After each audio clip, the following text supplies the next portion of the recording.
दोस्तों आज की इस वीडियो में जानेंगे आखिर किस वंश ने बनाया भारत को सोने की चिड़िया। धन संपदा से भरपूर और संस्कृति से लवरेज रहा है भारत। इतिहास के पन्नों की बात करते हैं, मगर एक बात है जो वर्षों से कही जा रही है कि भारत सोने की चिड़िया था। तो क्या सच में ऐसा था? कौन लोग थे वो जिनकी योजनाओं और कामों से भारत धनी बनता गया? कहते हैं कि भारत कभी सोने की चिड़िया था, यानी धन संपदा के मामले में भारत एक संपन्न देश था। लेकिन जिस तरह दुनिया के दूसरे प्राचीन राजतंत्रों की समृद्धि की बातें विश्व पटल पर बताई जाती हैं, वैसी चर्चा भारतीय प्राचीन राजवंशों के बारे में नहीं सुनाई देती। कुछ जिक्र उत्तर भारत के शासकों का जरूर आता है, लेकिन अगर भारतीय इतिहास के पन्नों पर पड़ी धूल झाड़ कर देखें तो एक दक्षिण भारतीय राजवंश की संपन्नता भारत को सोने की चिड़िया कहे जाने के मिथक को बाकायदा इतिहास बना सकती है। इस प्राचीन दक्षिण भारतीय राजवंश को हम चोल साम्राज्य के नाम से जानते हैं। पुरातत्व और इतिहास की दुनिया में चोल राजवंश को सिर्फ भारत ही नहीं बल्कि दुनिया में सबसे लंबे दौर तक चले राजवंशों में से एक माना जाता है। यह एक ऐसा राजवंश था जिसके 2000 साल लंबे दौर को 4 चरणों में जानना पड़ता है। शुरुआती चोल शासक मुख्य रूप से दक्षिण भारत के एक क्षेत्र में राज करते थे, जिसे आज हम तमिलनाडु कहते हैं। पुख्ता इतिहास में चोल शासकों की सबसे पहली जानकारी 300 ईसा पूर्व से मिलनी शुरू हुई थी। दक्षिण भारत का प्राचीनतम साहित्य माने जाने वाले संगम साहित्य में भी चोल राजाओं का जिक्र है। यहाँ तक कि सम्राट अशोक के शिलालेख संख्या 13 में भी चोल राज्य से उनके संबंधों का उल्लेख है। यह समय चोल शासकों का पहला दौर था। इस पहले दौर में 300 ईसा पूर्व से 200 ईस्वी तक चोल राजाओं के नाम और दूसरे साक्ष्य मिलते हैं। मसलन इस कालखंड में राजा कारीगल, पेरुनार किल्ली, नेदुन किल्ली और नलन किल्ली जैसे 15 से ज्यादा चोल राजाओं के नाम अभिलिखित कांस्य पट्टिकाओं और तमिल साहित्यिक रचनाओं में मौजूद हैं। इतिहासकारों ने चोल राजवंश का दूसरा और 200 ईस्वी से 800 ईस्वी तक निर्धारित किया है। हालांकि इस दौर के किसी चोल शासक की कोई प्रमाणिक जानकारी अभी निकल कर नहीं आ पाई है। इसीलिए कुछ इतिहासकार फिलहाल इसे चोल राजवंश का अज्ञात काल कहते हैं। प्रमाणिक इतिहास के लिहाज से यह वो दौर था जब दक्षिण में पल्लव और पांड्य राजवंशों का प्रभुत्व बढ़ गया था। चोल राजवंश का तीसरा और सबसे महत्वपूर्ण दौर रहा 848 ईस्वी से 1000 ईस्वी तक। इसी दौर में चोल साम्राज्य ने अकल्पनीय विस्तार किया। यह कालखंड पूरे भारतीय इतिहास का निर्णायक मोड़ है। चोल साम्राज्य के इस तीसरे चरण यानी आज से 1000 साल पहले भारत का यह गौरवशाली काल चोल वंश के 2 सबसे पराक्रमी राजाओं का था। इनमें पहले राजा थे राज चोल और दूसरे हुए उनके बेटे और उत्तराधिकारी राजेंद्र चोल प्रथम।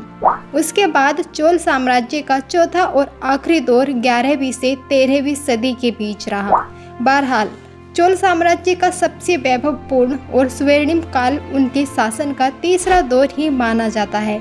कुछ इतिहासकार मानते हैं कि तीसरे दौर यानी मध्यकालीन चोल शासन की स्थापना 848 ईस्वी में विजय आल्ले नाम के एक चोल राजा ने की। विजय आल्ले ने ही दोबारा दक्षिण में चोल राजवंश की पकड़ बनानी शुरू की। उनके बाद के चोल राजाओं ने पांड्या, पल्लव, राष्ट्रकूट और चेर शासकों से कई युद्ध लड़े और एक बड़ा दक्षिण भारतीय क्षेत्र चोल शासन के अधीन कर लिया। इसी दौर में तंजौर उनकी राजधानी बनी। उसके बाद 985 ईस्वी में राजा बने राजराज चोल। राजराज बेहद पराक्रमी राजा थे। उन्होंने पल्लव, पांड्या, चालुक्य और चेर राजाओं के कई और क्षेत्र जीतकर अपने साम्राज्य में जोड़े। दक्षिण भारत में अपार सफलताओं के बाद भी राजराज चोल अपने साम्राज्य का विस्तार और बढ़ाना चाहते थे। उनकी इसी नीति के कारण भारतीय इतिहास में एक नया अध्याय शुरू हुआ। इतिहास के कालक्रम में पहली बार किसी भारतीय शासक ने दूसरे देशों की तरफ कूच किया। मसलन राजराज ने श्रीलंका यानी तब के सीलोन पर हमला कर दिया। भारत के बाहर चोल साम्राज्य के विस्तार की यह शुरुआत थी। राजराज के बाद सन 1014 में उनके बेटे राजेंद्र चोल राजा बने। उन्होंने अपने पिता के साम्राज्य विस्तार के अभियान को आगे बढ़ाया। दक्षिण भारत में अपने विस्तार के बाद राजेंद्र चोल ने उत्तर की तरफ चढ़ाई की, उड़ीसा और बंगाल के कई क्षेत्र जीत लिए। बंगाल में तब पाल राजवंश का शासन था। इस युद्ध के लिए चोल सेना ने गंगा नदी को पार कर हमला किया और विजय रहे। इसी के बाद राजेंद्र चोल ने दक्षिण में कृष्णा नदी के किनारे एक नई राजधानी बसाई, जिसका नाम रखा गया गंगईकोंडा चोलपुरम, जिसका अर्थ था गंगा को जीत लेने वाले चोल का नगर। यहाँ तक कि बंगाल की खाड़ी, जो दुनिया की सबसे बड़ी खाड़ी है, इसका प्राचीन नाम चोल झील ही था। यह नाम कई सदियों तक चोलों की महानता को बयां करता रहा। बाद में इसका नाम कलिंग सागर किया गया और फिर अंग्रेजों ने इसका नाम बदलकर बंगाल की खाड़ी रख दिया। अक्सर यह सवाल उठता है कि दूसरे देशों में जाकर चोल राजाओं के युद्ध लड़ने और जीतने के पीछे राज किया था। कहते हैं इसका सबसे बड़ा कारण था उनकी पराक्रमी और अपने समय की अत्याधुनिक चोल नौसेना। वैसे विश्व इतिहास में दुनिया की कई नौसेनाएं अपने समुद्री अभियानों और युद्ध कौशल के लिए मशहूर रही हैं, चाहे वो चीनी और ग्रीक नौसेनाएं हों या फिर अंग्रेजों की रॉयल नेवी या इंपीरियल जापानीज नेवी। अपनी कामयाबियों के कारण इन सभी नौसेनाओं की दुनिया भर में शोहरत रही है। लेकिन इतिहास के पन्नों में दर्ज इस बात पर भी गौर किया जाना चाहिए कि प्राचीन भारतीय इतिहास में उस समय चोल साम्राज्य की नौसेना का लोहा पूरे विश्व में माना था। यह हैरत की बात है कि 10वीं सदी यानी आज से 1200 साल पहले चोल शासकों ने इतने उन्नत जंगी जहाज कैसे बनाए। इतिहास में यह भी दर्ज है कि चोल नौसेना उस समय एशिया महाद्वीप की सबसे बड़ी नौसेना थी। बहरहाल राजेंद्र चोल ने दक्षिण एशिया के एक दो नहीं बल्कि कई देशों पर हमला किया और सफलता पाई। एक समय ऐसा आया जब Maldives, Sri Lanka, Malaysia, Thailand, Vietnam, Cambodia, Indonesia, Philippines, Singapore जैसे कई दक्षिण एशियाई देशों में चोल सेना ने अपना दबदबा कायम कर लिया।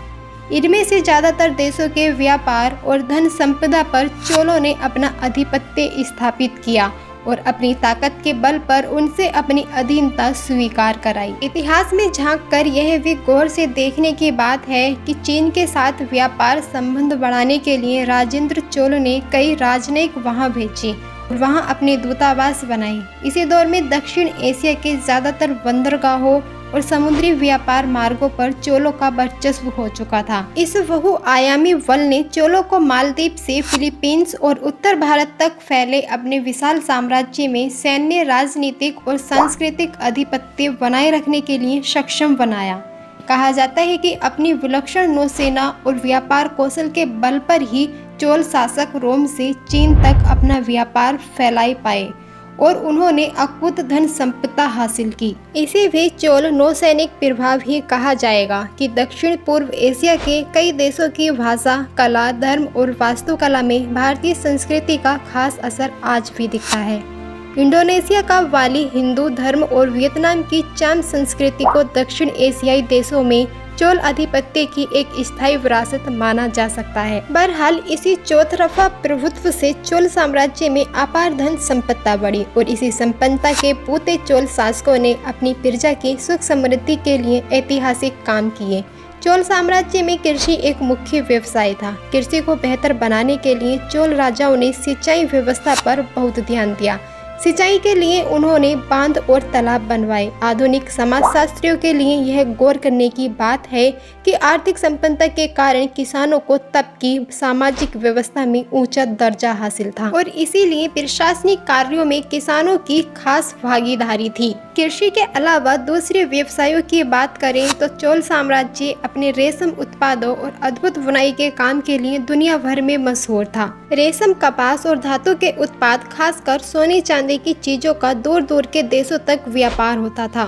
चोल साम्राज्य के उसी इलाके में आज की कांचीवरम सिल्क की साड़ियाँ और रेशम के दूसरे उत्पाद बनते हैं और देश दुनिया में आज भी उसी तरह मशहूर है। इसे चोल साम्राज्य की संपन्नता और उनके शासकों की सजगता ही कहा जाएगा कि चोल शासकों ने अपनी प्रजा की शिक्षा और स्वास्थ्य के लिए बेमिसाल काम किए। कुछ अभिलेखों से पता चलता है कि उस जमाने में अपनी प्रजा के लिए भी उन राजाओं ने अस्पताल बनवाए। राजा वीराजेंद्र चोल के एक अभिलेख से पता चलता है कि वीरा सोलन नाम के एक बड़ा अस्पताल चोल साम्राज्य में बनवाया गया था। कई विश्वसनीय अध्ययनों से सिद्ध हो चुका है कि चोल शासक कुशल प्रशासक और युद्ध राजनीतिकार थे। अपने चरमोत्कर्ष पर उनका साम्राज्य विशाल आकार ले चुका था। आकार में बेहद बड़े हो चुके साम्राज्य को संभालने के लिए चोल राजाओं ने विकेंद्रीकरण प्रबंध नीति अपनाई।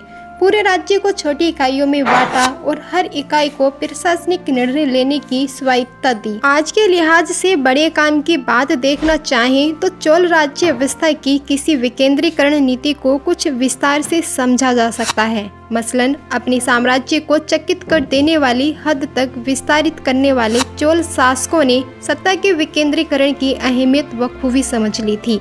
उन्होंने अपने राज्य को पहले कुछ हिस्सों में बांटा जिन्हें मंडलम कहा जाता था। हर मंडलम को कुछ नाडु, कोट्टम और कुर्रम में बांटा जाता था।